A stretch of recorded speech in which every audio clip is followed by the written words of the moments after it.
ثلاثينية تقسم نصحني به طبيب جزائري ضميره حي، من أقوى الوصفات اللي جربتها وجابت نتيجة في تبييض البشرة وإزالة التصبغات وشد التجاعيد. قال لها حطي المكونين دول على بعض وادعيلي بقى ليل ونهار على اللي هتشوفيه في جمال بشرتك، إشراق وبياض وكمان إزالة للتصبغات والبقع والكلف من أول استخدام. الوصفة دي أبهرتني يا جماعة، لما جربتها بجد صدمتني بروعتها. تعالوا بينا نشوف مع بعض ايه هي الوصفة. اتمنى بس منكم يدعموني بلايك للفيديو، كمان مشاركة للفيديو ده عشان يوصل لاكتر عدد من الناس يستفيدوا معانا حبايب قلب بالخلطة بتاعتنا. ويلا بينا نشوف هنعمل الوصفة دي ازاي. اول حاجة بقى يا امارات هبتدي ان انا اجيب معايا كده اي طبق عندي او اي بولة. طيب اول مكون هحتاجه دي حبوب الكوتافلاي، طبعا كلنا عارفينها اسمها كوتافلاي، هي مسكن تمام. ممكن تستخدمي البنادول مفيش اي مشكلة، انا هستخدم هنا الكوتافلاي تمام. وهبتدي ان انا افرمها بالشكل ده. ممكن كمان تستبدليها بالاسبرين لو مش هيبقى متوفر عندك الكوتافلاي تمام اهو. بعد كده اهي، بعد طبعا ما طحنتها بالشكل ده هبتدي هي واحدة فقط لا غير. بعد كده هبتدي احط عليها معلقة من الخل الابيض، وممكن تستبدلي الخل الابيض بمية الورد اهي، هي معلقة واحدة فقط اهو. وهقلبهم مع بعض بحيث ان الحباية كمان تدوب اكتر معايا. بعد كده هجيب معايا هنا ده يا بنات ترمس مطحون، ترمس مش حمص. ممكن تستخدمي برضو الحمص، ولكن انا مستخدمة في الوصفة دي الترمس.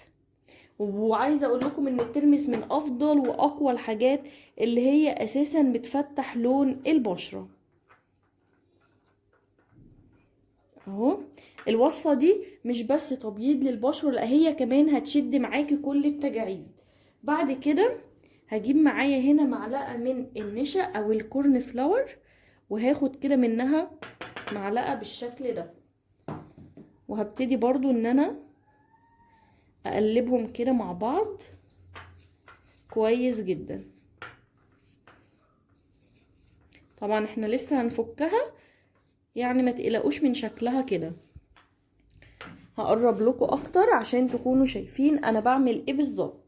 بعد كده هجيب معايا معلقة من الحليب البودر او حليب نيدو المجفف، اي نوع متوفر عندك اهو. وبرضو هدمجه كده مع باقي المكونات بالشكل ده.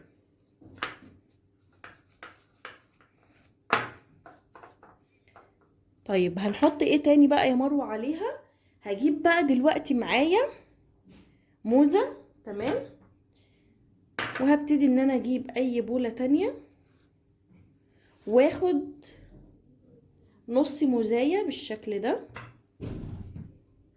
وهبتدي بقى ان انا اهرس الموزة بالشوكة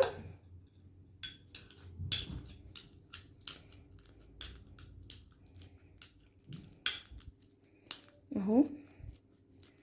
اهم حاجة يعني اهرسيها كويس، ولو عندك موزة مستوية طلعيها افضل من دي، هتتهرس معاكي اسهل من كده كمان، يعني ما فيهاش حاجة صعبة، بتتهرس بسرعة اهي اهو.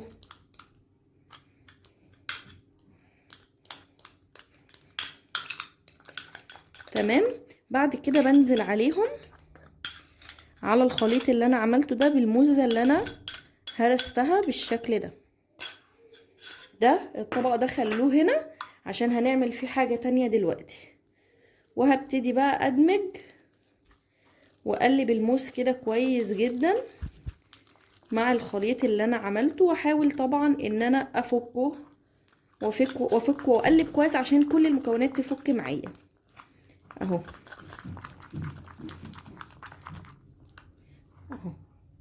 ده كده اصبحت شكلها.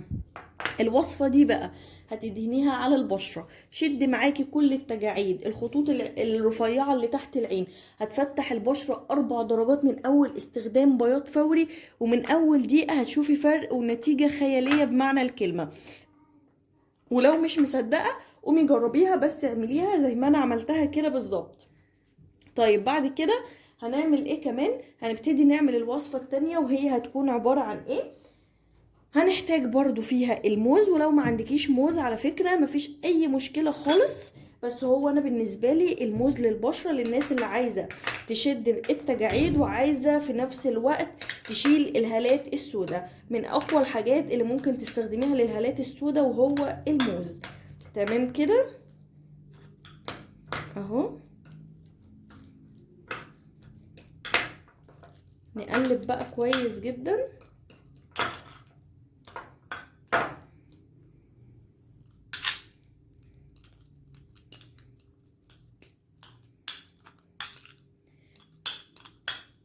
اما تكوني هرساها كويس تديك يعني النتيجة كويسة، او تعرفي ان انت كمان تفرديها كويس على البشرة.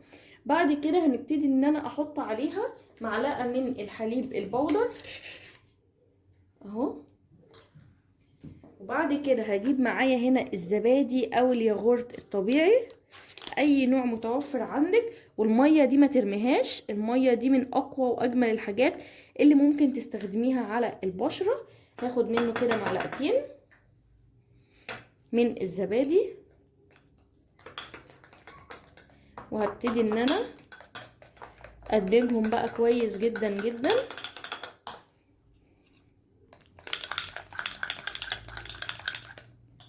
وهحط كمان معلقة من النشا اهي،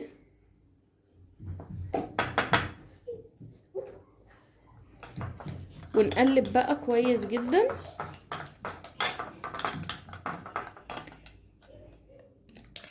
كده الخليط التاني اصبح جاهز معايا. ده هيعمل معاكي ايه؟ ده بقى هيعالج الخطوط الرفيعة، الهالات السوداء. بصراحة الاتنين هيدوكي نفس النتيجة واكتر كمان، من اقوى الوصفات المرطبة للبشرة. ده هيديكي ترطيب، ازالة كمان للهالات السوداء، التصبغات اللي حوالين الفم. لو انت عندك اسمرار حوالين الفم اعملي برضو الوصفة دي وسيبيها على الاقل خالص لمدة نص ساعة على البشرة. الاتنين بصراحة من اقوى واجمل الوصفات اللي ممكن تجربيها في حياتك كلها، للتصبغات، لازالة الاسمار اللي حوالين الفم، للخطوط اللي تحت العين، للتجاعيد اللي حوالين الفم وحوالين العين، وكمان الرقبة. اوعوا تنسوها، اعملوها وجربوها، وبعد كده تعالوا اكتبوا لي في كومنت وقولوا لي عملت معاكم ايه. دول كانوا حبايب قلب الوصفتين بتوع النهارده. يا رب اكون قدرت افيدكم ولو بحاجه بسيطه. طبعا مش هوصيكم، اي حد عنده استفسار عن الوصفه اكتبوا لي في كومنت وانا تحت امركم. هشوفكم باذن الله على خير في وصفه جديده، والسلام عليكم ورحمه الله وبركاته.